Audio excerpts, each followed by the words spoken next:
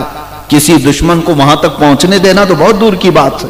تحفظ ناموس رسالت جس کو آج کہہ رہے ہیں ہم، یہ آسان لفظ ہے بولنے میں، عمل کرنا اتنا ہی دشوار ہے. میں سمجھتا ہوں زندگی کا سب سے کٹھن امتحان تحفظ ناموس رسالت پر چل کے دکھاؤ. سب سے کٹھن امتحان ہے. پوری دنیا تمہاری مخالف ہو جائے، پوری دنیا تمہاری دشمن بن جاتی ہے، اس لیے کہ یہ لفظ کوئی جلدی برداشت نہیں کر پاتا. حضور پاک کی عزت کی بات کرنے والا دنیا کو زیر و زبر کر دیتا ہے، دنیا کو پتا ہے. اسی لیے تو اقبال نے کہا تھا یہ فاقہ کش موت سے ڈرتا نہیں، ذرا روح محمدی اس کے بدن سے نکال دو. سارے انگریز یہی کہتے ہیں سب کچھ ان کو دے دو، آزادی، ساری آزادی دے دو ان کو، نمازوں کی آزادی، اذانوں کی آزادی، جماعت کی آزادی، ان کو کپڑے پہننے کی آزادی، ٹوپی رکھیں، داڑھی رکھیں، سب کر لیں، عیدگاہ میں نماز پڑھ لیں. لیکن کبھی بھی یہ نظام مصطفیٰ اور نام مصطفیٰ پر مرنے والی باتیں نہ کریں. یہ چیز ان کے لیے ڈینجر ہے. اور یہ باتیں اگر کوئی کرتا ہے تو الحمدللہ وہی لوگ کرتے ہیں جن کو اعلیٰ حضرت جیسے امام عشق و محبت کی صحبت ملی. میرے عزیزو، اب تحفظ ناموس رسالت کی بات میں کروں. حضور پاک صلی اللہ علیہ وسلم کی عزت کے لیے صحابہ کیا کیا کرتے تھے جانتے ہیں آپ؟ ایک صحابی حضرت ابو قتادہ رضی اللہ تعالی، جنگ احد کے موقع پر حالات بڑے شدید ہو گئے تھے، حالات بڑے شدید ہو گئے. پہلی جنگ تو بدر ہے. اچھا چلے وہاں سے میں بیان کرتا ہوں. بدر کی جنگ جو ہوئی اس میں 313 صحابہ آئے تھے حضور پاک صلی اللہ علیہ وسلم کے ساتھ. بدر ایک علاقے کا نام ہے، میدان ہے. اب میں آپ کو بتاؤں حضور پاک صلی اللہ تعالی علیہ وسلم کی عزت کی بات ہی تو تھی جو صحابہ نکلے تھے.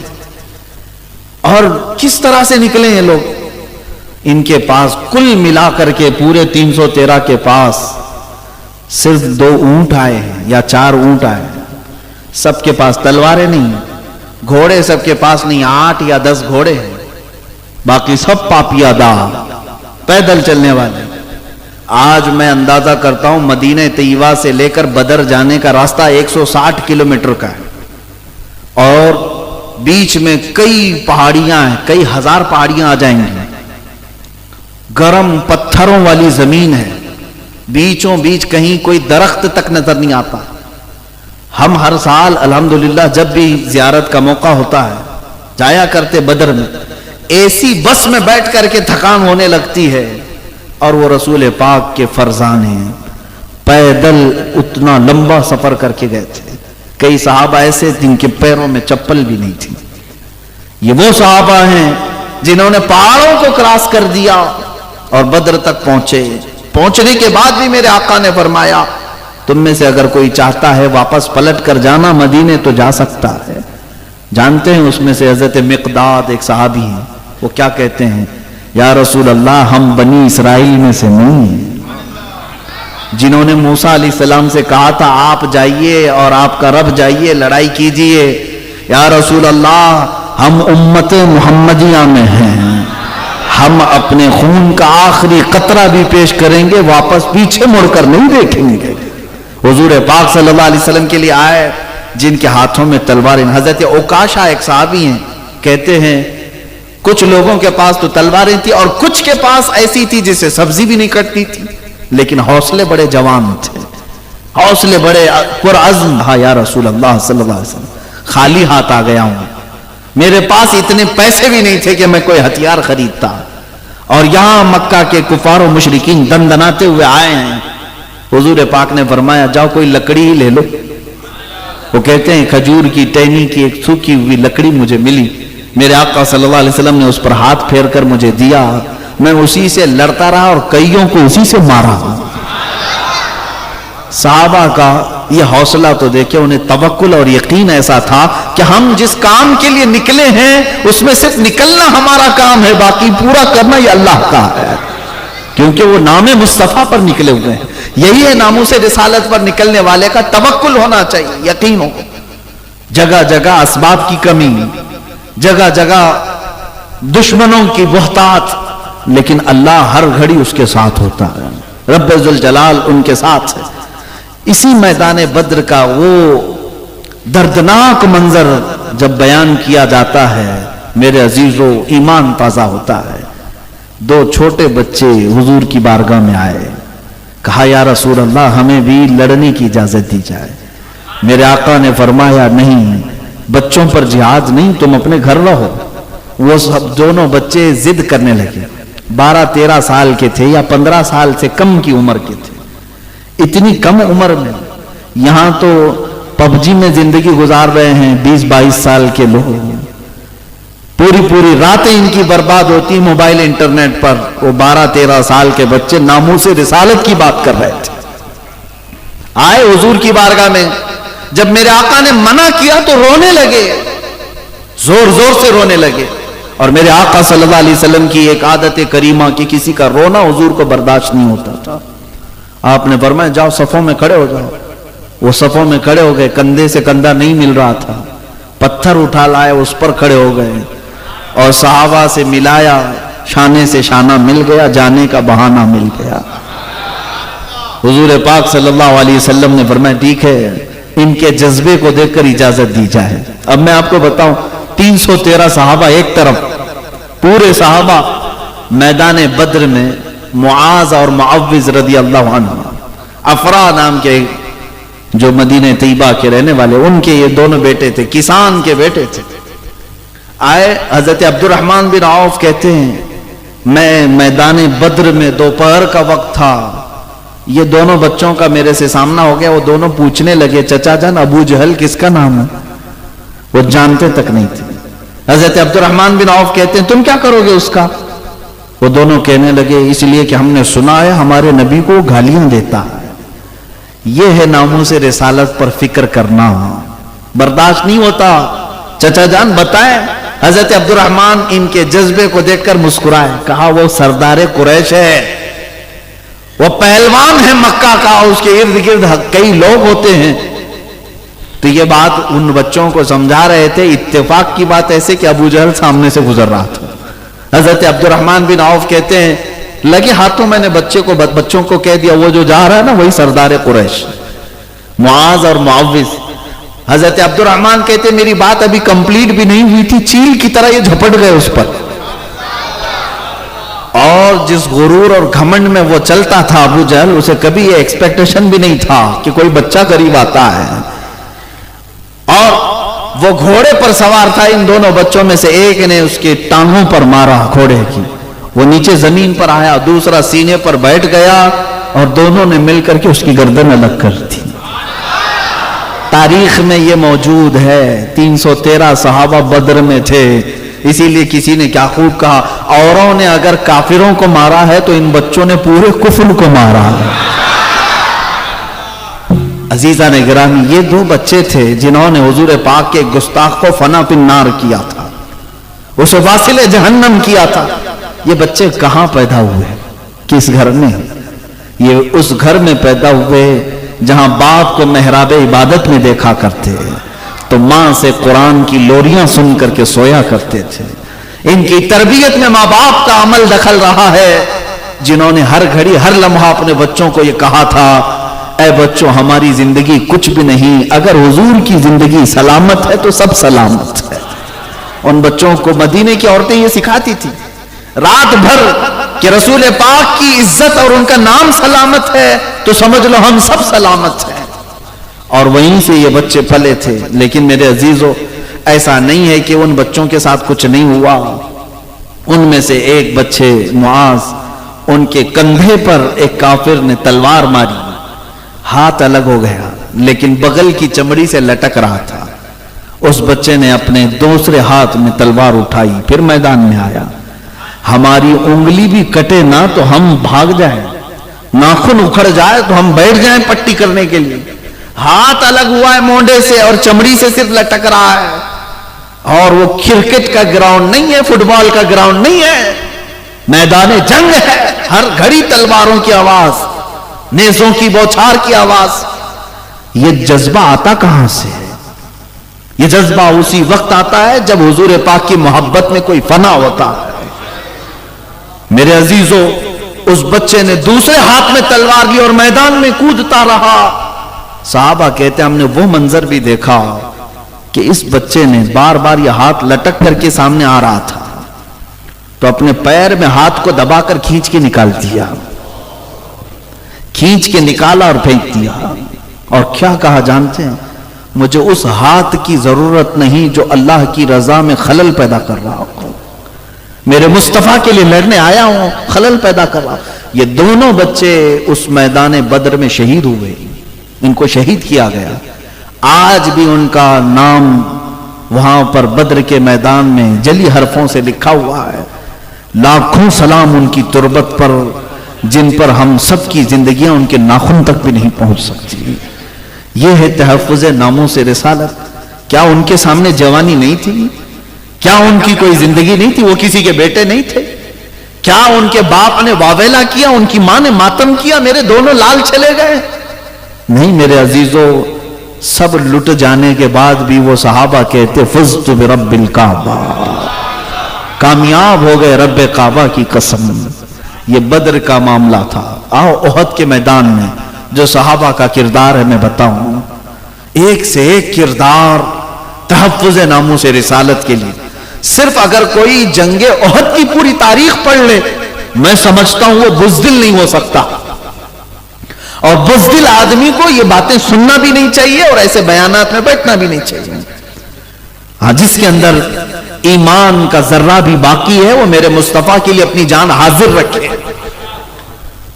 بدر کے میدان کے بعد احد کا جو میدان ہے یہ تاریخی ہے اور بہت سخت آزمائش ہے صحابہ کے لیے. اب تو تعداد 1000 کے برابر تھی، 1000 کے برابر تعداد تھی مسلمانوں کی اور ان کی بہت زیادہ تھی. لیکن ہوا کیا یہاں پہ؟ معاملہ پلٹ گیا تھا. جو مسلمانوں کو اللہ نے فتح عطا کی تھی وہ حضور پاک صلی اللہ تعالی علیہ وسلم کی ایک بات جس کا صحابہ نے انتظار نہیں کیا، جس کی پاداش میں جیتی ہوئی جنگ شکست میں بدل گئی. میں آپ کو بتاتا ہوں کہ حضور پاک صلی اللہ تعالی علیہ وسلم کی ہر بات کا کتنا لحاظ کرنا ضروری ہے امت کو. میدان احد کیسا ہے اس کا لوکیشن میں آپ کو بتاؤں.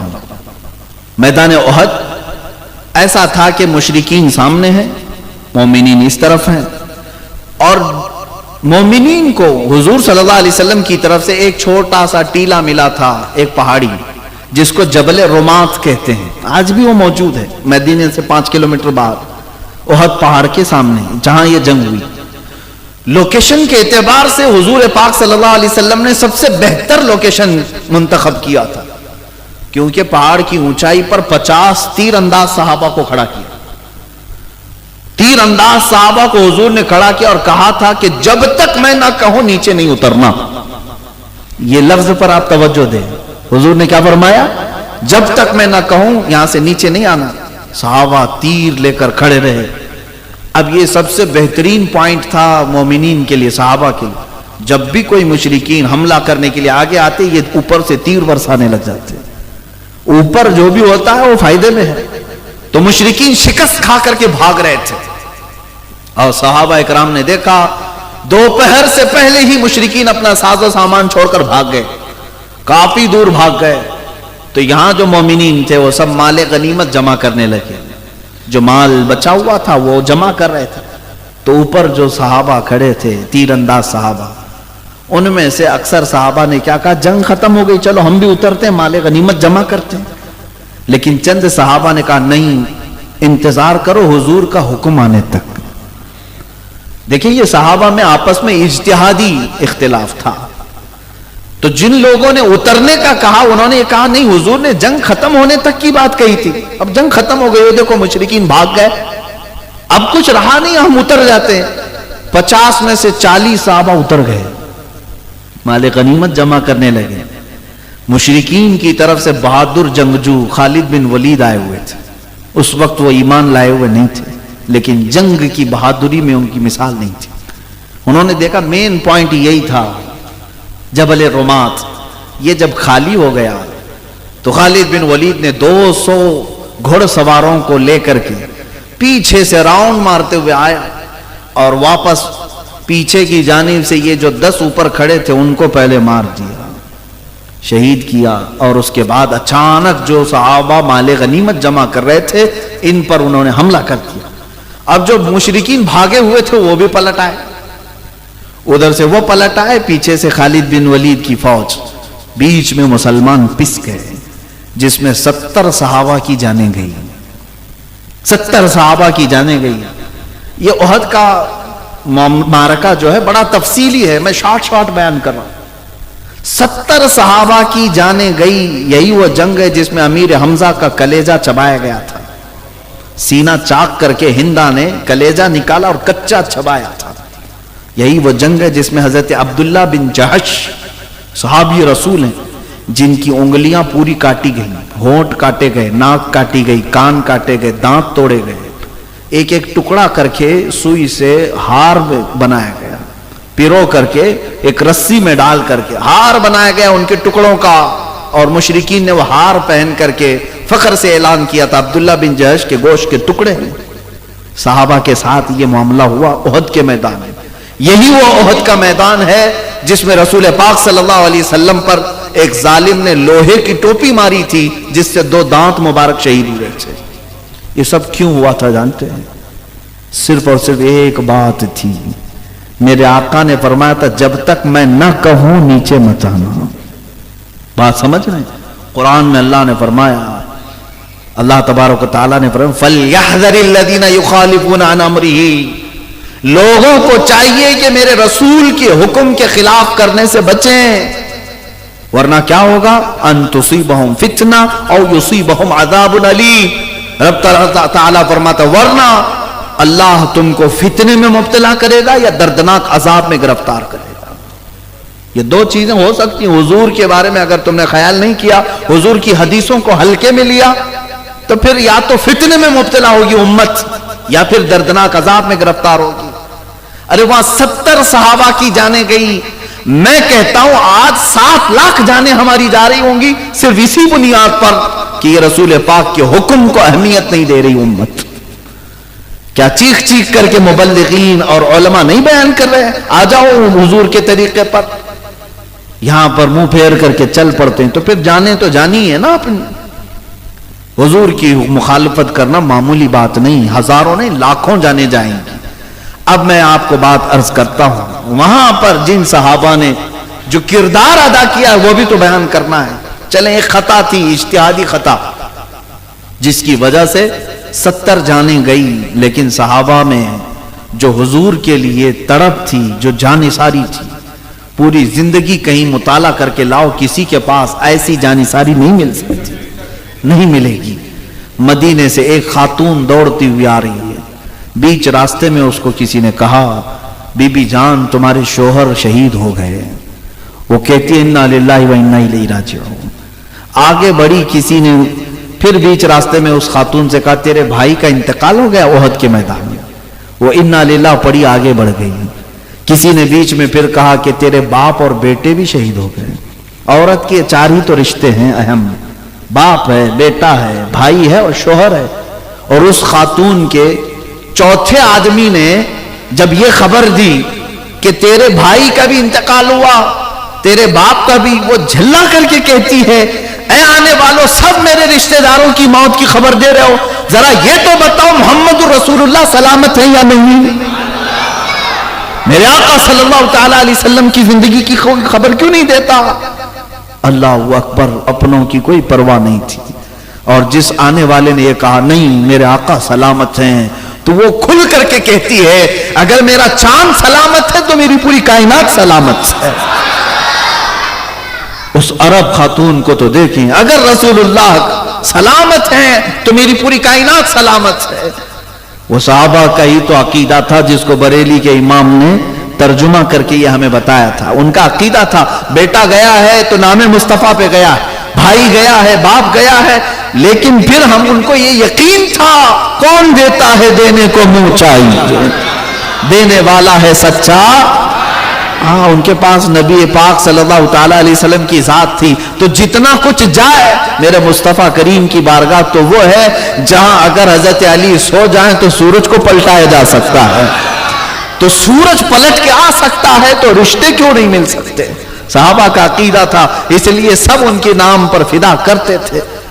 ایک اور خاتون کی بات میں کروں، ایک اور خاتون مدینے کی، میدان احد میں آئی دوڑتی ہوئی، جوان بیٹے کا انتقال ہو گیا تھا، جوان بیٹے شہید ہو گئے۔ یہ تحفظ ناموس رسالت اسی کو کہتے ہیں، سب کچھ لٹا دینا اور پھر کہنا کہ حق تو یہ ہے کہ حق ادا نہ ہوا۔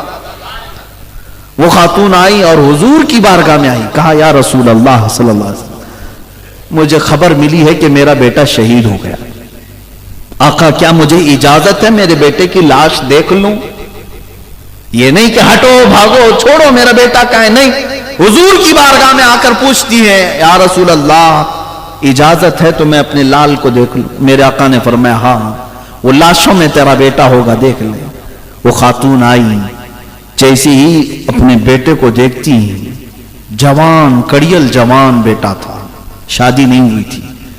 وہ خاتون ماں ہوتی ہے، جبہ ہٹا دیا، اس کی پیٹھ پر ہاتھ پھیرنے لگی، اس کے بعد پھر لاش کو پلٹا دیا، پھر سینے پر ہاتھ پھیرتی ہے، ہاتھ میں خون لگا تو فوراً سجدے میں گر گئی، دعا کرتے ہوئے اللہ کی بارگاہ میں شکر بجا لاتی ہے کہ مولا تو نے میری قبول کر لی۔ جو قریب کھڑے تھے انہوں نے پوچھا کہ بی بی یہ کیا کرتی ہو؟ بڑی بی یہ کیا ہے؟ سنو میرے عزیزو، تحفظ ناموس رسالت کہتے کسے؟ وہ خاتون مدینہ کہتی ہیں جب میرے آقا صلی اللہ تعالی علیہ وسلم کے لیے سارا مدینہ نکل کر جا رہا تھا حضور کے ساتھ، میں نے اپنے جوان لال سے کہا تھا کہ بیٹا جا، آج تیرا وقت آ چکا، میں نے آج کے لیے تجھے پالا تھا، حضور کی عزت کی بات ہے، جا۔ جب میرا بیٹا جانے لگا تو جانتے ہو میں نے اس کو ایک وصیت کی تھی، اللہ اللہ میں پڑھتا ہوں تو آنکھیں بھیگ جاتی ہیں۔ وہ خاتون مدینہ ہے، کہتی ہے میں نے اپنے بیٹے سے یہ وصیت کی تھی کہ بیٹا میدان میں جمے رہنا، اگر کبھی دشمن بھاری پڑ گئے، غالب آنے لگ گئے حضور کے اوپر یا حضور کے ساتھیوں پر، خبردار پیٹ پھیر کر بھاگنا نہیں، اور اگر تو بھاگتے ہوئے مارا گیا تو میں اپنا دودھ بھی معاف نہیں کروں گی۔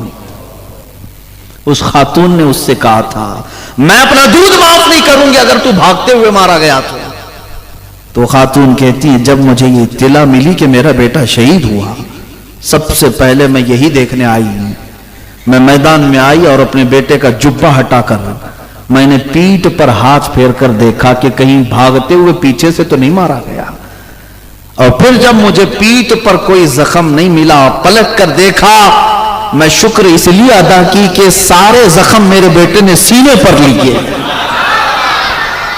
وہ سامنے سے لڑ کر کے سامنے سے زخم کھا کر کے مرا ہے۔ اس بات پر میں مولا کا شکر بجا لائی کہ مولا تو نے میری قبول کر لی۔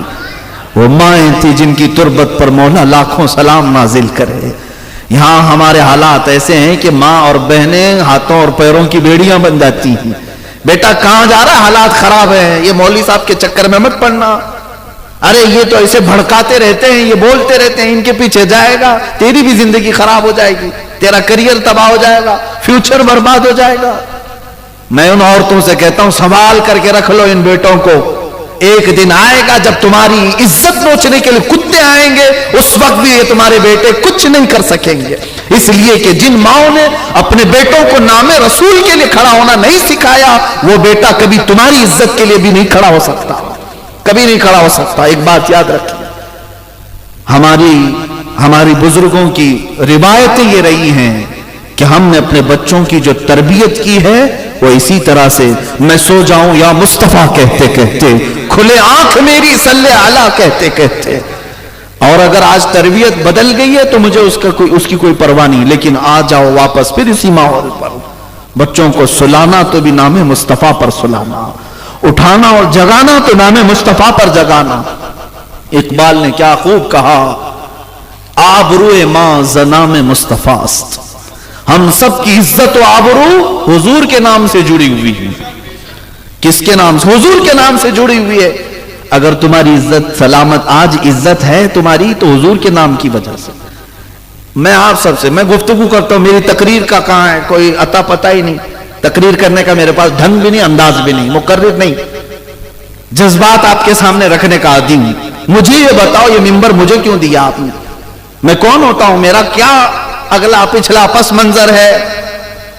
یہ منبر یا بڑے سے بڑے منبر پر اگر یہ مومنین اٹھا کر مجھے بٹھاتے ہیں تو صرف اس بات پر کہ یہ مصطفیٰ کی بات کرتا ہے، باقی کچھ نہیں. ہماری عزتیں حضور کے نام سے جڑی ہوئی ہیں.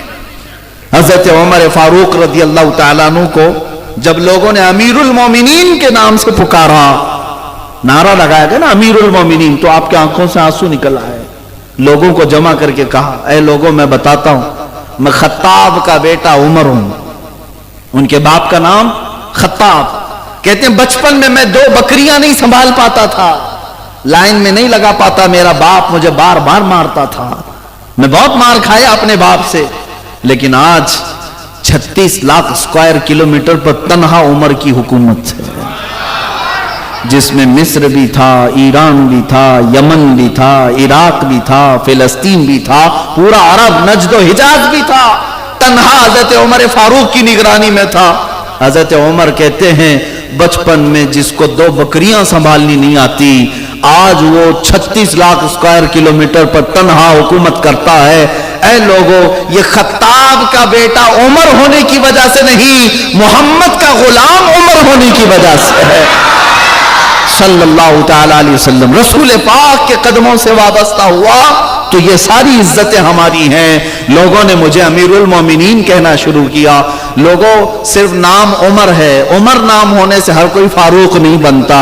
ابو جہل کا بھی نام عمر تھا، لیکن بات یہ ہے کہ عمر ہو تو قدموں پہ نچھاور ہو.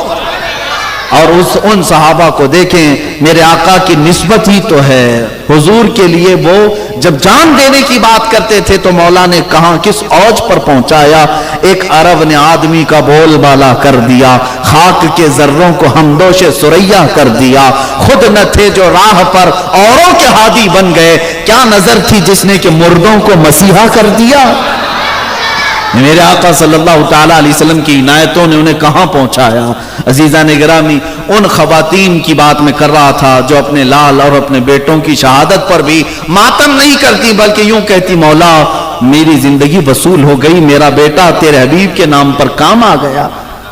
آج گھروں میں بزدلی کو ختم کریں. میں یہ نہیں کہتا کہ ہر کسی کو مرنے مارنے کے لیے بھیج دیں. میرے عزیزو، اسلام یہ بھی سکھاتا ہے. میرے آقا صلی اللہ علیہ وسلم نے فرمایا، لا تتمنوا لقاء عدوکم، تم دشمن سے مڈبھیڑ اور جنگ کرنے کی تمنا مت کرنا کہ ابھی جنگ ہو جائے، ابھی ماریں گے. یہ تمنا بھی مت رکھنا. جنگوں میں سوائے نقصان کے کیا ہوتا ہے؟ نقصان بہت ہوتا ہے. لیکن میرے آقا صلی اللہ علیہ وسلم نے فرمایا جنگ کی تمنا مت کرنا، لیکن اگر تمہارے سروں پر کوئی مسلط کر دیا تو پھر قدم بھی پیچھے نہ ہٹانا.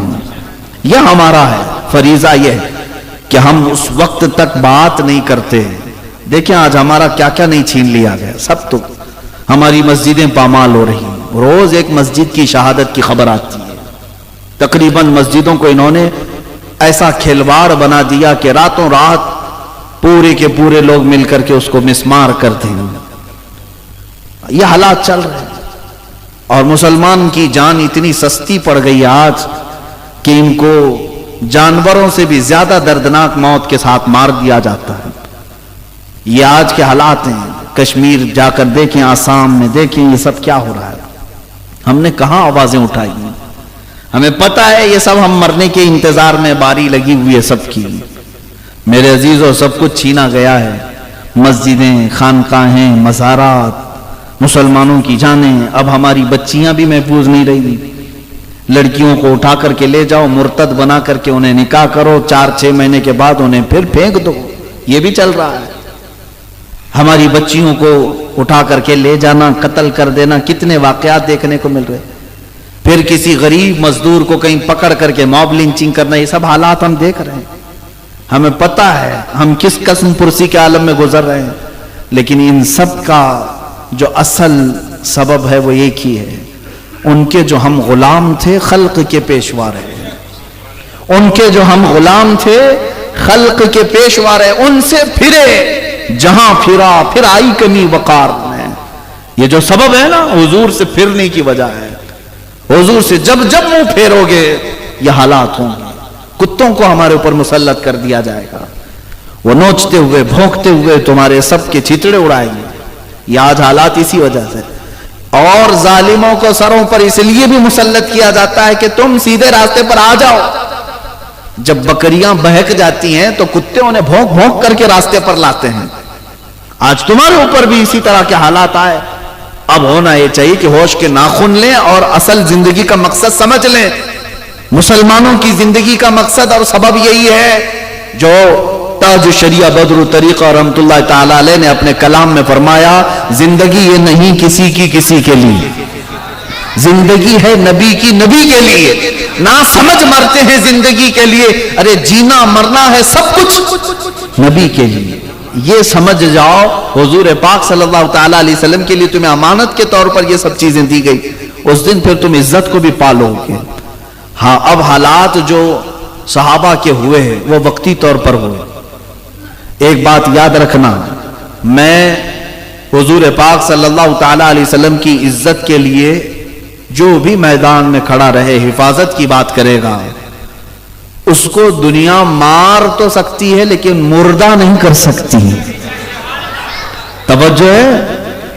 ہاں ایک بات یاد رکھیں، تحفظ ناموس رسالت کے مشن پر کوئی آ گیا، دنیا ساری طاقت جھونک کر کے اسے مار تو سکتی ہے، مردہ کبھی نہیں کر سکتی۔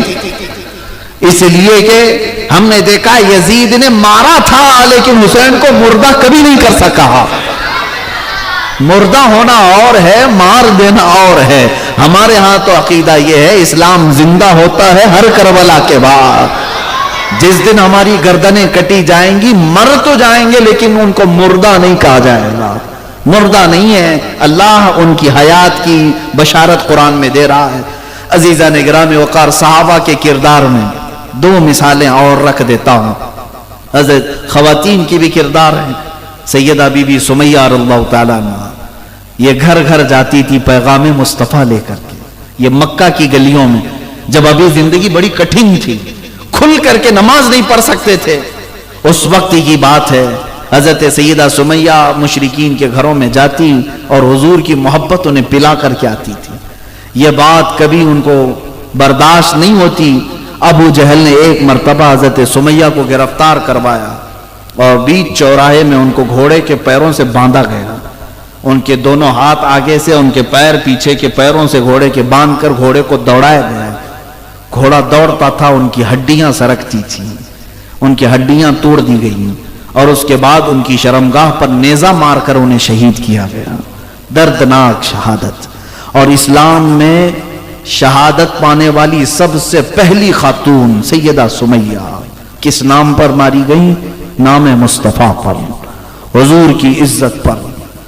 اور حضرت یاسر جو حضرت سمیہ کے شوہر تھے، ان کا حال یہ تھا کہ ان کو مشرکین پکڑ کر کے کوئلے جلا کر اس میں الٹا لٹا دیتے تھے۔ میرے آقا صلی اللہ علیہ وسلم سامنے سے گزر رہے تھے اور میرے آقا نے یہ جملہ بھی فرمایا، یا نارو کونی بردن و سلامن علی یاسر، جو اللہ نے فرمایا تھا اے آگ ٹھنڈی ہو جا ابراہیم پر، میرے آقا نے حضرت یاسر کے لیے کہا تھا اے آگ ٹھنڈی ہو جا میرے یاسر پر۔ وہ حالات بھی صحابہ کے تھے، حضور سامنے ہوتے اور ان کے چہتے دیوانے آگ پر بھی لیٹ جایا کرتے، لیکن بات ایسی تھی کہ حضرت خبیب ابن عدی ایک صحابی، ان کو پکڑ کر کے مشرکین نے پکڑ سے ناخن کھینچ دیے کو ایک کھمبے سے باندھ دیا. مکہ کے اوباش اور بدماش لڑکوں سے کہا پتھر مارو اس کو. پتھر مارتے رہے. حضرت خباب اسی طرح سے مارے گئے. ان میں سے ایک صحابی سے مشرکین نے یہ کہا تھا کیا یہ اچھا ہوتا تمہاری جگہ محمد ہوتے اور تم آرام سے لیٹے ہوتے. اس صحابی کو جلا لایا. اس وقت انہوں نے کہا, کچھ عربی کے اشعار بھی ہیں جو شعر کہے تھے انہوں نے اپنی موت سے پہلے. وہ کہتے ہیں کہ خبردار, تم کہتے ہو اس جگہ محمد ہوتے, میں ابھی اپنے جسم کی 1000 ٹکڑے برداشت کر سکتا ہوں, لیکن مصطفیٰ کے تلووں میں کانٹا چبھے یہ بھی مجھے گوارا نہیں. وہ صحابہ تھے. یہ تحفظ ناموس رسالت ہے. میرے عزیزو, یہاں صرف اور صرف اگر ہم بات کریں نعروں کی یا دکھاوا کریں تو یاد رکھو قیامت کے دن اس کا بھی حساب ہونا ہے. اور اگر دل کی گہرائیوں کے ساتھ اور اخلاص کے ساتھ بات کرو گے انشاءاللہ دنیا میں بھی اس کی جزا ہے اور آخرت میں بھی جزا ہے. اور ایک بات یاد رکھ لینا, پھونکوں سے یہ چراغ بجھائے نہیں جا سکتے. حضور کا نام سلامت کل بھی تھا, آج بھی اور رہے گا. تمہارا امتحان ہے, اگر تم اس میں حصہ لے لیا تو تم بھی جو ہے ہمیشہ کے لیے تمہارا نام زندہ رہ جائے گا. ورنہ ہزاروں لاکھوں ہمارے جیسے آتے رہیں گے جاتے رہیں گے, حضور کے نام کا کچھ فرق نہیں پڑنے والا. تو گھٹائے سے کسی کے نہ گھٹا ہے نہ گھٹے گا. یا رسول اللہ, جب بڑھائے تجھے اللہ تعالیٰ تیرا, مٹ گئے مٹتے ہیں مٹ جائیں گے آدھا تیرے, نہ مٹا ہے نہ مٹے گا کبھی چرچا تیرا. ہاں, حضور پاک صلی اللہ تعالیٰ علیہ وسلم کے چرچے کو اللہ نے قرآن میں فرمایا وَرَفَعْنَا لَكَ ذِكْرَكَ, ہم نے تمہارا ذکر بہت بلند کر دیا. ہونا کچھ نہیں ہے, پوری دنیا کو مل کر کے بھی کچھ نہیں کر سکے گی, لیکن امتحان ہوگا مومنین کا, مسلمانوں کا امتحان ہوگا. تم کیا کر رہے تھے سوال تو ہوگا. حضور کی عزت پر جب بات آئی تم کیا کر رہے تھے یہ سوال آئے گا. اور اگر تم نے کچھ کیا تھا تو تمہیں اجر سے نوازا جائے گا, اور نہیں کیے تھے تو تمہیں بھی اس طرح بزدلوں میں اٹھایا جائے گا. میرے عزیزو, حضرت امام مالک نے تو یہ بات کہی کہ امت اگر حضور کی گالیاں سن کر خاموش رہتی ہے تو اسے زمین میں دھس جانا چاہیے, زمین میں دھس جانا چاہیے. اب سنیں, حضور پاک صلی اللہ تعالی علیہ وسلم کے نام پر جن لوگوں نے اپنی جانیں دیں, اور کردار ان صحابہ کا ایسا ہے کہ ایک بڑی لمبی طویل گفتگو ہے. آپ کو پتا ہے مدینہ طیبہ میں ایک شادی ہوئی, آج دوپہر میں شادی ہوئی, دولہا اپنی دلہن کو لے کر رات میں اپنے گھر آیا ہے. سہاگ رات ہے, پہلی رات ہے, شب زفاف. اسی رات کو کسی منادی نے اعلان کر دیا کہ مشرکین نے مدینے پر حملہ کیا ہے, حضور کی عزت کی بات ہے, چلو اے جوانوں میدان میں آ جاؤ. یہی احد کے لیے پکارا جا رہا تھا. رات کے وقت صحابہ سب گھروں سے باہر نکل رہے تھے اور فجر کی نماز سے پہلے میدان احد میں سب کو جمع ہونا تھا. اور یہ جوان جس کی آج شادی ہوئی بستر چھوڑ کر کے اٹھ بیٹھا, اپنی شریک حیات سے کہا الوداع, مجھے اجازت دو, میں جاتا ہوں, میں جاتا ہوں. حضور پاک کی عزت کی بات آئی, اب مجھے جانا ہوگا. سہاگ رات, شب زفاف, آج کی شادی کی رات. خاتون سے کہا اگر تم چاہو تو مجھ سے طلاق لے لو, عدت کے بعد کسی اور سے نکاح کر لینا, یا چاہو تو انتظار کرو. خاتون نے کیا کہا, نہ میرے شریک حیات آپ جائیں, میں خوشی خوشی بھیجتی ہوں. آپ کسی اور کام کے لیے نہیں جا رہے, نام مصطفیٰ پر جا رہے ہیں, عزت رسول کے لیے جا رہے ہیں, آپ جائیں. پہلی رات کی دلہن یہ کہتی ہے, اور طلاق کی بات کر رہے ہیں آپ. خبردار, آپ طلاق کی بات نہ کرنا. دنیا کی زندگی میں تو آپ نے مجھے شریک بنا ہی لیا, آخرت میں کیوں الگ کرتے. اے میرے سرتاج, اے میرے شریک حیات, جائیں. اگر آپ صحیح سلامت واپس آ گئے تو میں غازی کی بیوی کہلاؤں گی, اور اگر نہیں آ سکے تو کوئی میرے لیے فکر کی بات نہیں, فخر سے شہید کی بیوہ تو کہلاؤں گی, میرے پاس وہ بھی فخر ہوگا. یہ جوان اسی حالت میں دوڑتا ہوا میدان احد میں آ گیا. فجر کی نماز سے پہلے صفوں میں کھڑا ہو گیا, اور جب جنگ شروع ہوئی تو ایسی گھمسان کی جنگ تھی. دوپہر سے پہلے جو حالات وہاں پیدا ہوئے میدان میں, کئیوں کی شہادت ہوئی, اس میں اس جوان صحابی حضرت حنزلہ کی بھی شہادت ہو گئی, شہید ہو گئے. پہلی رات کا دولہا میدان میں شہید ہوا ہے. لیکن میرے عزیز و شام کے وقت جب لاشیں اٹھائی جا رہی تھی، صحابہ کہتے ہیں ہم نے حنظلہ کو شہید ہوتے ہوئے تو دیکھا لیکن لاش نہیں مل رہی تھی، کہیں نہیں مل رہی تھی. حضور پاک سے شکایت کی کہ یا رسول اللہ صلی اللہ علیہ وسلم حنظلہ کی لاش کہیں نظر نہیں آتی. حضور پاک نے آسمان کی طرف دیکھا اور پھر فرمایا جاؤ فلاں جگہ پر اس کی لاش ہے. صحابہ گئے، اٹھا کر کے لائے، دیکھا تو پوری لاش بالکل غسل دی ہوئی ہے، پانی ٹپک رہا ہے چہرے سے اور بالوں سے. میدان احد میں کون پانی لایا اور کون غسل دیا؟ حضور پاک کے پاس وہ لاش جب لائی گئی، جوان دولہے کی لاش، حضور پاک سے صحابہ نے پوچھا آقا اس کو نہلایا کس نے؟ میرے آقا نے فرمایا اس کو تھوڑی دیر کے لیے اللہ کے فرشتے لے گئے تھے، جنت کے پانی سے میرے حنظلہ کو انہوں نے غسل دیا. اب سوال یہ ہوتا ہے کہ شریعت کا مسئلہ ہے کہ جو شہید ہے اس کو غسل نہیں دیا جاتا، جس حالت میں وہ شہید ہوا اسی حالت میں اسے دفن کیا جاتا ہے، انہی کپڑوں میں. یہ شہید کا اعزاز ہے. ہم اور آپ اللہ تبارک و تعالی شہادت عطا فرمائے. شہید کا یہ اعزاز ہے کہ وہ جن کپڑوں میں، اوروں کے لیے وہ حکم ہے کہ دنیا کے کپڑے چھوڑ دو، اللہ کے پاس آنا ہے تو کفن پہن کے آؤ، لیکن شہید کے لیے یہ ہے اعزاز کہ جو کپڑے تو پہنا ہے اسی میں اللہ کے پاس آ. اور غسل بھی نہیں. تو صحابہ نے پوچھا کہ غسل جب شہید کو نہیں دیا جاتا اس کو کیسے غسل دیا گیا؟ حضور نے فرمایا جاؤ اس کی بیوی سے معلوم کرو، یہ اس کی موت کا غسل نہیں. حنظلہ جب اپنی بیوی سے ہمکنار ہوا تو اس پر غسل واجب تھا جنابت کا، اپنی بیوی کے ساتھ رات گزارا تھا. لیکن حنظلہ نے یہ سوچا نہانے میں دیر نہ ہو جائے اور میں حضور سے پیچھے نہ ہو جاؤں، اسی لیے اسی حالت میں یہ دوڑتا ہوا چلا آیا اور میدان میں شریک ہو گیا، صرف اس بنیاد پر کہ نہانے میں لیٹ نہ ہو جائے اور حضور سے پیچھے نہ ہو جاؤں. اور اس حالت میں یہ آیا اور شہید بھی ہو گیا. تو جو اللہ کے ملائکہ نے اسے غسل دیا وہ موت کا نہیں، وہ جنابت کا غسل ہے، جن کا لقب غسیل الملائکہ ہے. میرے عزیزو یہ مثالیں کہاں سے لا سکو گے؟ ہم اپنے اچھی خاصی راتیں اور اچھے خاصے وقت نہیں دے سکتے. شادی کی رات تو بہت دور کی بات ہے. کون ہے جو آج میرے مصطفیٰ کے نام پر راتیں قربان کرتا ہو؟ وہ نبی رحمت ہیں جو ہر رات ہم سب کے لیے دعائے مغفرت کیا کرتے. آج ہم میلاد کی شب میں یا پھر میلاد کے مہینے میں رات میں بیٹھ کر حضور کو یاد کر لیں تو آپ کیا سمجھتے ہیں ہم نے ان کا حق ادا کر دیا؟ قسم خدا کی حضور پاک کی آنکھوں سے نکلے ہوئے ایک آنسو کے قطرے کا بھی حق نہیں ادا ہو سکے گا. لیکن پھر بھی لوگ یہ آئیں کائیں کرتے رہتے. ہمارے پاس ٹائم نہیں ہے مولانا، وقت نہیں ہے. جو کچھ کرنا ہے وہ ہمیں دکان میں کرنا پڑتا ہے، جاب میں کرنا پڑتا ہے. تمہیں پتہ نہیں جو کچھ تم کھا رہے ہو سب رسول کا صدقہ کھا رہے ہو. حضور پاک صلی اللہ تعالی علیہ وسلم کے نام کا ہے تمہارے پاس جو کچھ بھی ہے. اور جب رب تبارک و تعالیٰ ناراض ہو جائے، غضبناک ہو جائے، ہر چیز سے تمہیں ننگا کر دیا جائے گا. کہیں کے نہیں رہ سکتے. حضور کے نام کا کھاتے ہیں، حضور کے نام کا پیتے ہیں، حضور کے نام کا پہنتے ہیں، اور پھر حضور کی بات آئے تو ہم کہتے ہیں ٹائم نہیں ہے، اپنے پاس وقت نہیں ہے.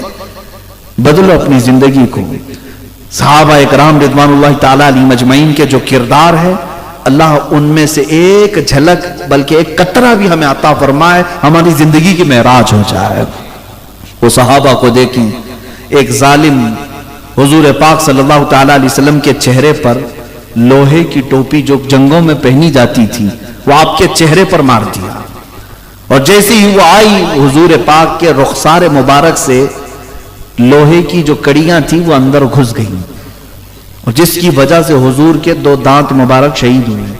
وہ لوہے کی ٹوپی تو نکال لی گئی لیکن جو کڑی تھی، جو تانت تھا، وہ حضور کے رخسار پاک پر اندر چبھا ہوا تھا. کوئی صحابی جو بھی تھے گھبرائے اتنے تھے کہ سارے لوگوں کے جسم میں کپ کپ بھی تاری تھی. حضور کو کوئی تکلیف ہو جائے یہ صحابہ کو برداشت نہیں تھا. یہ کڑی کیسے نکالی جائے؟ حضرت ابو بکر صدیق بار بار آگے بڑھتے. پھر وہ صحابی آئے حضرت ابو عبیدہ بن جراح رضی اللہ تعالی عنہ. سب کو ہٹاتے ہوئے انہوں نے کہا یہ کام مجھے دیتے ہیں، میں رسول پاک صلی اللہ علیہ وسلم کے چہرے پاک کے اندر گئی ہوئی اس کڑی کو نکالتا ہوں. انہوں نے ہاتھ سے پکڑ کر کے نہیں گئے اور اپنے دانتوں سے پکڑ کر کے کھینچا. تو حضور پاک صلی اللہ علیہ وسلم کا ایک اور دانت مبارک شہید ہوا، ساتھ ہی حضرت ابو عبیدہ کے بھی دانت شہید ہوئے، ان کے بھی دانت ٹوٹ گئے. اتنی مضبوطی سے وہ کڑی گئی تھی. میرے عزیزو، حضرت ابو عبیدہ کے متعلق روایات میں لکھا جاتا ہے کہ پھر ان کے بعد انہوں نے کہا اگر میرے دانت نہ ٹوٹتے تو مجھے زندگی پر افسوس ہوتا. دانت نہ ٹوٹتے تو زندگی پر افسوس ہوتا کہ حضور کے دانت مبارک چلے گئے اور میرے دانت سلامت کیسے رہے. یہ وہ صحابہ کا کردار تھا. جب مشرکین مکہ نے حضور کا سوشل بائیکاٹ کیا تھا، 3 سال تک حضور سے سارا انہوں نے بائیکاٹ کر رکھا تھا، پورے خاندان سے ان سے لین دین، خرید و فروخت، سلام کلام، ساری چیزیں بند کر رکھی تھی.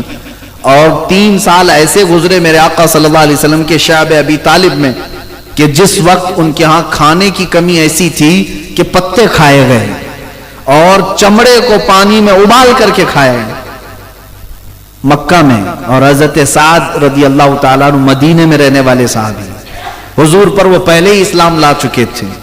جب ان کو یہ خبر ہوئی نا کہ مکہ والوں نے حضور کا سوشل بائیکاٹ کر رکھا ہے، حضرت سعد مدینے میں بیٹھ کر کے چمڑے پکاتے تھے اور کھاتے تھے اور یہ کہتے یہ کیسے گوارا ہوگا کہ میرے آقا صلی اللہ علیہ وسلم پر فاقہ چل رہا ہو اور میں گھر میں گرم گرم روٹیاں توڑ رہا ہوں.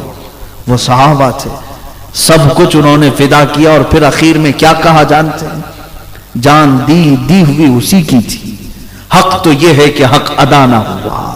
حضرت ابو قتادہ کے بارے میں کہتے کہتے رک گیا تھا. حضور پر جب تیر برسائے جا رہے تھے تو یہ ڈھال بن کر کھڑے تھے. ان کے جسم پر وہ ڈھال بننے کی وجہ سے کتنے تیر آئے معلوم؟ 80 تیر لگے تھے، لیکن وہ ہٹنے کو تیار نہیں تھے.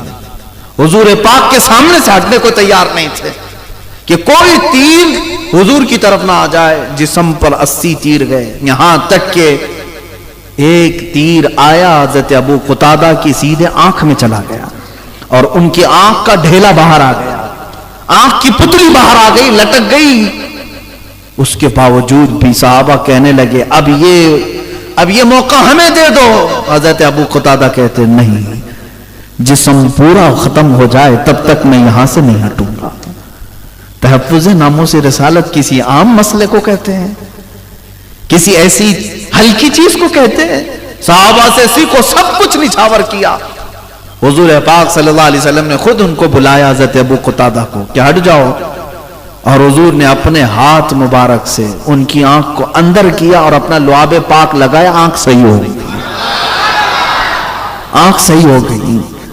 اسی لیے تو وہ صحابہ سب کچھ نچھاور کرتے تھے. کون دیتا ہے دینے کو منہ چاہیے، دینے والا ہے سچا ہمارا نبی. اور ان کا عقیدہ یہی تھا جو اس عقیدے کو لے کر کے بریلی کے تاجدار نے یہ لکھا تھا، شافی و نافی ہو تم، وافی و کافی ہو تم، درد کو کر دو دوا تم پہ کروڑوں درود. عزیزان گرامی وقار، صحابہ اکرام رضوان اللہ تعالی علیہ مجمعین کی قربانیاں بیان کروں رات نا کافی ہے.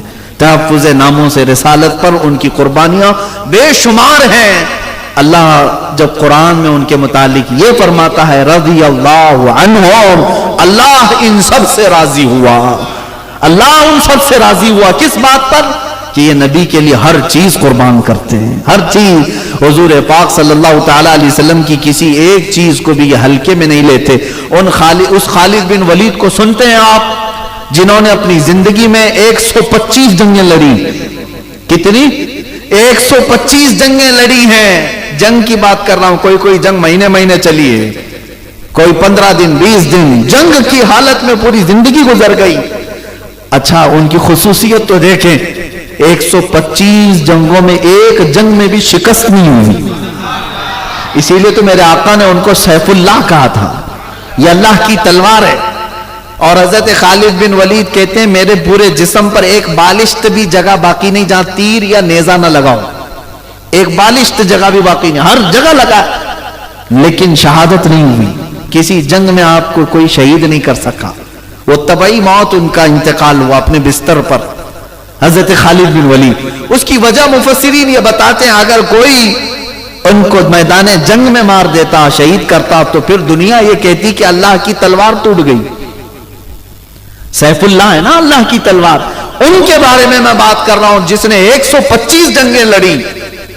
وہ کیسا بطل جلیل اور بہادر عظیم، اور دشمنوں کے ناکوں تلے چنے چبوا دے، بہت مشہور جرنیل۔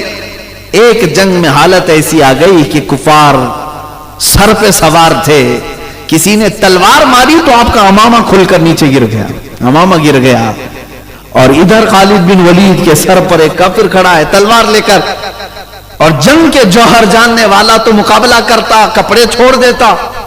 ارے میاں کبھی ہاتھ کٹ رہا ہے، کبھی جبہ پھٹ رہا ہے، یہ تھوڑی نہ دیکھا جاتا ہے جنگ کے میدان۔ خالد بن ولید نے مشرکین کو اٹھائے ہوئے تلواروں کی طرف نہیں دیکھا، وہ امامہ اٹھانے کے لیے بھاگے، دوڑے اور جا کر کے اٹھایا۔ ارے یہاں اس وقت تک تو گردن پہ تلواریں چل جاتی، ٹکڑے کر دیتے، کئی لوگ سوار تھے سر پر، پھر بھی آپ وہ امامہ اٹھانے کے لیے گئے، اٹھا کر کے لے آئے، اور جس کے ہاتھ میں تلوار تھی وہ رک گیا اور کہا خالد بن ولید ہے تو؟ میں نے تیرے بہادری کے بڑے قصے سنے، لیکن آج ایسا کام تجھ کو کرتے ہوئے دیکھا جو ایک عام سپاہی بھی نہیں کرتا۔ ارے سر سے اگر ٹوپی یا امامہ گرا تو سامنے دشمن بھی تو کھڑا تھا۔ خالد بن ولید نے جواب کیا دیا؟ اے ظالموں، تمہیں پتہ نہیں یہ عام ٹوپی نہیں ہے، یہ عام امامہ نہیں ہے، اس امامے میں نے اپنے رسول پاک کے 3 موئے مبارک رکھے ہیں۔ میرا یقین یہ ہے کہ جس جنگ میں بھی فتح ہوتی ہے وہ خالد بن ولید کی وجہ سے نہیں، رسول اللہ کے موئے مبارک کی وجہ سے۔ اور میں اپنی ساری چیزیں برداشت کر سکتا ہوں، لیکن رسول پاک کا موئے مبارک زمین پہ آئے یہ مجھے گوارا نہیں، میں اٹھانے کے لیے اپنی جان دے سکتا ہوں۔ 3 موئے مبارک اٹھانے کے لیے دشمنوں کے سامنے گردن دینے والا اللہ نے اسی کو سیف اللہ بنایا ہے۔ عزیزان گرامی وقار، حضور پاک صلی اللہ تعالی علیہ وسلم کی کسی بھی چیز کو صحابہ کرام ہلکے میں نہیں لیتے کبھی کسی۔ ایک صحابی حضرت انس بن نزیر ہیں، باتیں لگی آ رہی ہیں، میں آپ کے سامنے عرض کر رہا ہوں، اس لیے کہ میں نے شروع میں ہی کہا حضرت نے اور انتظامیہ نے مجھے یہ جو عنوان دیا ہے یہ میری پوری زندگی کا عنوان، آپ کی پوری زندگی کا عنوان۔ حضرت انس بن نزیر حضور کے قریبی صحابی، رازدار بھی کہہ لیں، حضور ان کو ساتھ ساتھ رکھتے۔ قباء کی مسجد میں نماز پڑھ کر کے حضور نکلے تھے، ایک خط آیا، کوئی قاصد خط لے کر کے آیا، مکہ والے جنگ کی تیاری کر رہے ہیں اور اس میں سب پوائنٹ لکھے ہوئے تھے۔ حضور نے حضرت انس کو دیا، ان کا گھر قریب میں تھا، مسجد قباء کے قریب، اکیلے میں بلایا، کہا انس یہ پڑھ کے سناؤ کیا کیا ہے۔ خط حضرت انس نے پڑھ کر کے سنایا، خط بند کر دیا۔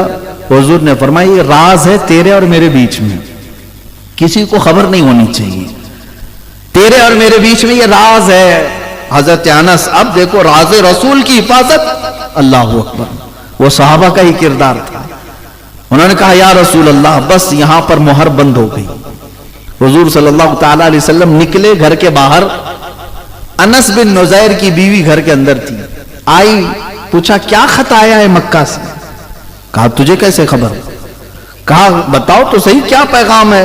حضرت انس نے کہا کچھ بھی نہیں ہے، خبردار اس سلسلے میں بات مت کرنا، اس سلسلے میں مجھ سے گفتگو بھی مت کرنا، اپنی بیوی کو کہہ رہے ہیں۔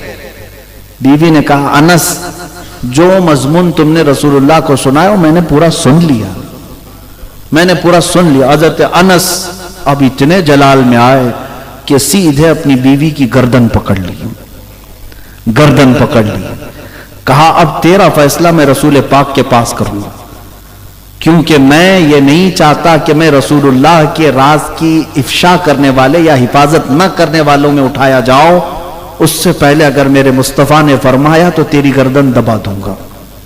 اپنی بہت چہیتی بیوی، قریبی بیوی تھی، گردن پکڑ کر کے ہی باہر لے کر آئے۔ حضور ابھی قریب میں تھے، رسول پاک صلی اللہ علیہ وسلم کی بارگاہ میں آئے، کہا یا رسول اللہ مجھ غریب کو معاف کر دیں، جو خط آپ نے راز فرمایا تھا وہ میری بیوی نے دیوار پیچھے سے سن لیا۔ رسول پاک صلی اللہ علیہ وسلم نے ایک نظر اس کی طرف دیکھی، حضرت انس اس کی گردن چھوڑنے کو تیار نہیں، کسی حالت میں گردن چھوڑنے کو تیار نہیں. بیوی ہو تو ہو، لیکن میرے نزدیک رسول اللہ کا راز اہم ہے.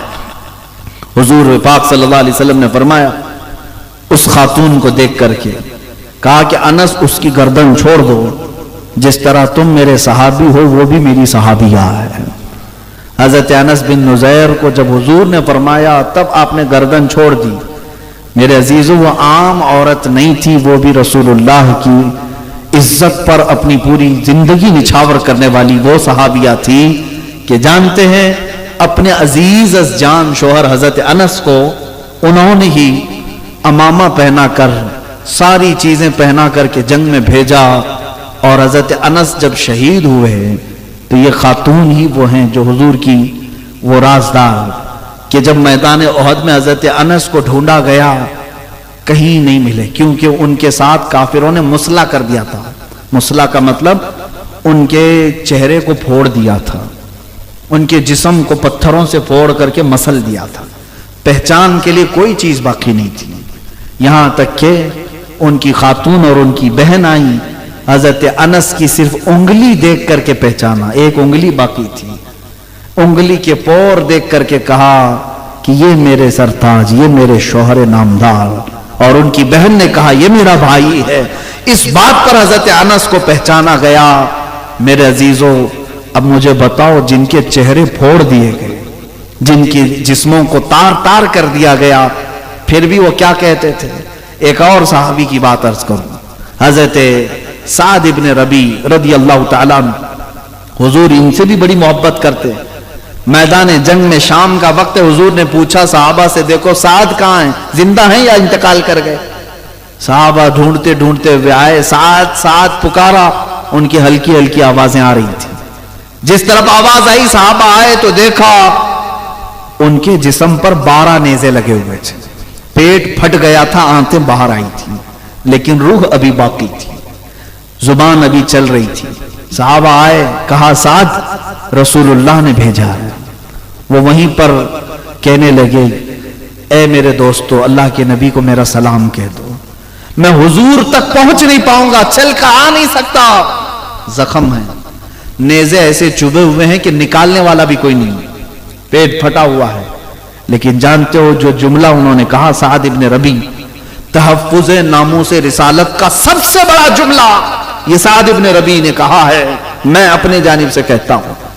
وہ کہتے ہیں آنے والوں جاؤ رسول اللہ کی بارگاہ میں کہنا سعد کو معاف کر دیں یا رسول اللہ، سعد کو معاف کر دیں یا رسول اللہ، آپ کی حفاظت کا حق ادا نہیں کر سکا.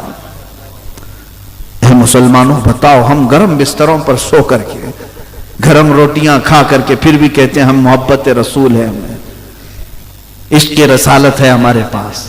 جن کے پیٹ پھٹ گئے، نیزے ان کے اوپر چوبے ہوئے، تب بھی وہ کہتے ہیں کہ ہم حق ادا نہیں کر سکے، حق ادا نہیں کر سکتے.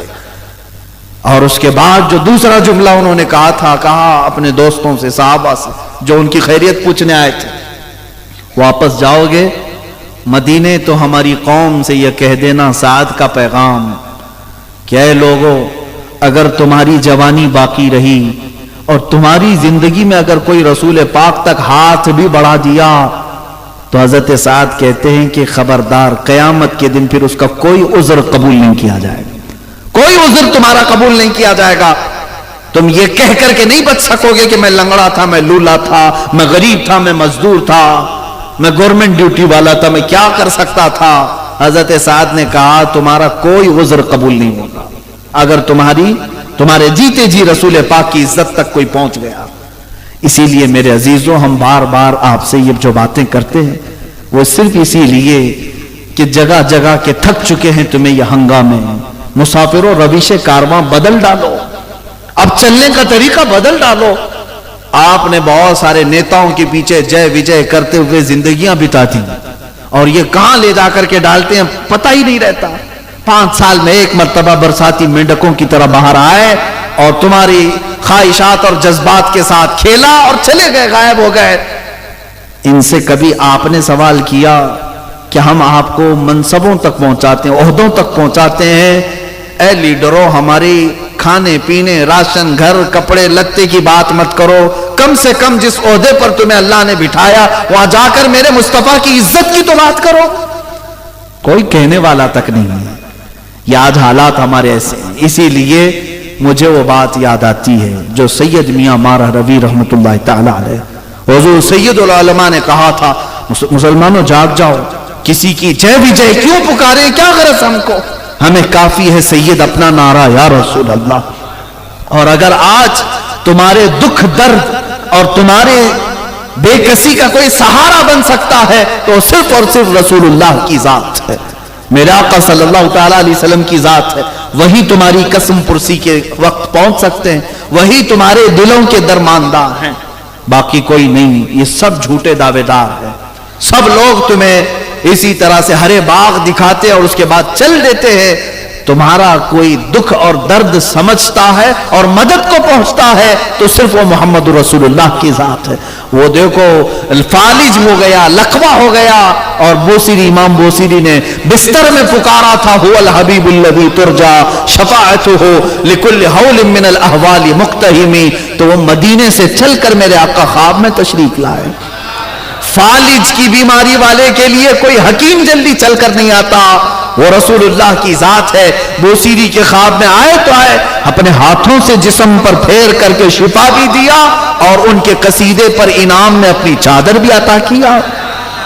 ہم نے تاریخ میں یہ بھی پڑھا جب امام احمد بن حنبل کی تہبند کھل رہی تھی اور جلاد ان کو کوڑے مار رہا تھا، ان کے دونوں ہاتھ زنجیروں سے بندھے تھے، امام احمد بن حنبل رونے لگ گئے میری تہبند کھل رہی ہے۔ جلاد نے دیکھا اچانک غیب سے دو ہاتھ آئے اور ان کی تہبند کو مضبوطی سے باندھ دیا۔ اس کے بعد احمد بن حنبل ہنسنے لگے اور جلاد سے کہنے لگے اب مار تو کوڑے اور مار اور کوڑے مار۔ وہ یعنی حیرت میں آ کر کے کوڑا رکھ دیا اور پوچھا یہ کیا ہوا، تیری لنگی تیری تہبند کھل رہی تھی، یہ کون آیا جو تیری تہبند کو سنبھال لیا؟ امام احمد بن حنبل نے اپنی وارفتگی میں کہا تھا جس کے لیے کوڑے کھا رہا تھا وہ ہاتھ آ گئے ہیں۔ اور یہی تو مسلمانوں ہمارا عقیدہ بھی یہی ہونا چاہیے کہ مرو بھی تو حضور کے نام پر، کہ ہم قبر میں جاتے ہیں تو بھی ہمارے بزرگوں نے ہمیں یہ عقیدہ دیا ہے، فرشتے اگر آتے بھی ہیں تب بھی ہم یہ کہتے ہیں اب تو پائے ناز سے اے فرشتوں کیوں اٹھو، اب تو پائے ناز سے اے فرشتوں کیوں اٹھو، مر کے پہنچاؤں یہاں اس دل ربا کے واسطے۔ یا رسول اللہ صلی اللہ تعالیٰ علیہ وسلم، حضور پاک صلی اللہ تعالیٰ علیہ وسلم کے لیے ہی امام اہل سنت نے فرمایا تم آج یہ سمجھ لو، آج یہ سمجھ لو کہ تمہارے دکھ تمہارے درد اور تمہارے غم میں کوئی پرسان حال ہے تو مدینے کا تاجدار ہے۔ اس رسول پاک کی ذات کو ہم نے پڑھا ہے، ہرن اپنے بچوں کی جدائی پر روئے تو میرے آقا بے قرار ہو جائیں، اور اس کی ضمانت کے لیے ہرن کے شکاری کو کہیں کہ اسے چھوڑ دے اپنے بچوں کو دودھ پلا کر آئے گی۔ یہ واقعہ بھی آپ نے سنا ہوگا، حضور منبر پر خطبہ دے رہے تھے، وہ لکڑی جس کو حضور پکڑ کر کے خطبہ دیتے تھے اسے چھوڑ دیا، لکڑی نے رونا شروع کیا، حضور خطبہ چھوڑ کر کے آ گئے، اس لکڑی کو اٹھایا سینے سے لگایا۔ وہ رسول محتشم صلی اللہ علیہ وسلم ہرن کے رونے کو برداشت نہیں کر پاتے، لکڑی کا رونا نہیں دیکھ سکتے۔ تم تو امتی ہو، میرے مصطفیٰ کے غلام ہو، ایک بار اگر ان کے دربار سے وابستہ ہو گئے تو پھر دیکھنا جس رات کو بھی تم پکارو گے میرے آقا کو، وہ آقا ضرور تمہارے اپنے دیدار سے مشرف کریں گے۔ سنا ہے آپ ہر عاشق کے گھر تشریف لاتے ہیں، یا رسول اللہ میرے گھر میں بھی ہو جائے چراغاں، میرے دل میں بھی ہو جائے چراغان، یا رسول اللہ۔ عزیزان گرامی، اعلیٰ حضرت کے اسی شعر پر میں اپنی گفتگو کو سمیٹتے ہوئے ختم پر لاتا ہوں۔ تم سمجھ لو آج کی زمانے میں کوئی تمہارا دوسرا درماندہ نہیں ہے، کوئی تمہارا دوسرا آسرا اور سہارا نہیں ہے۔ جان لو آج لے ان کی پناہ، آج مدد مانگ ان سے، پھر نہ مانیں گے قیامت میں۔ اگر مان گیا اپنی ساری زندگی حضور کی طرف کر دو، اپنا رخ ان کی طرف پھیر دو، اپنی زندگی کا چلنا پھرنا حضور کی طرف کر دو۔ اسی کو ناموس رسالت کی حفاظت کہتے ہیں۔ یہ نہیں کہ صرف زبان سے تم کہو ہم حضور کی عزت پر مرتے، نہیں میرے عزیزو، حضور کی سنتوں کے لیے اپنی ساری قربانیاں دے دو۔ اگر دنیا تمہیں تانا مارتی ہے تو مارنے دو، تمہاری داڑھیوں کو یہ